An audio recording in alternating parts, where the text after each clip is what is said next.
از بام تا شام به دنبال لقمنان سرگردان. این روزها رقم گدایان در شهر کابل بیشتر شده است. در میان آنان جوانان و نوجوانان نیز دیده می شوند که به دلیل بیکاری، نداشتن برنامه منظم برای زندگی و بی‌توجهی مسئولان دست نیاز به سوی عام خاص بلند می کند. نظیر جوان 23 ساله از باشندگان غرب کابل است که در شهر کابل گدایی می کند.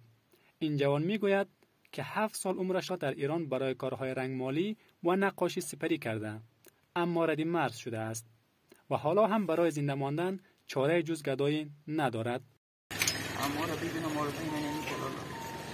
سوی دیگر فرهاد از دیگر باشندگان شهر کابل که 2 بار عزم رفتن به ایران کرده اما موفق نشده است، از جمله گدایان شهر کابل می باشد.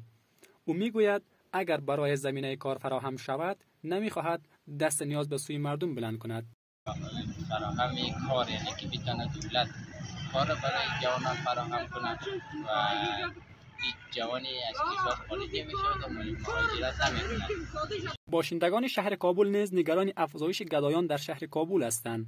یکی از باشندگان شهر کابل که نمیخواهد در مقابل کامرا صحبت کند میگوید که حکومت باید از استفاده کودکان در تکتی ممانعت کند.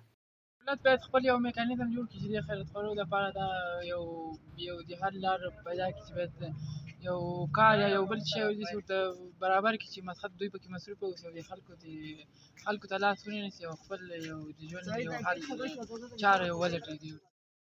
با این همه خواستیم نظر مسئولان امارت اسلامی را در این باره داشته باشیم اما موفق به این کار نشدیم.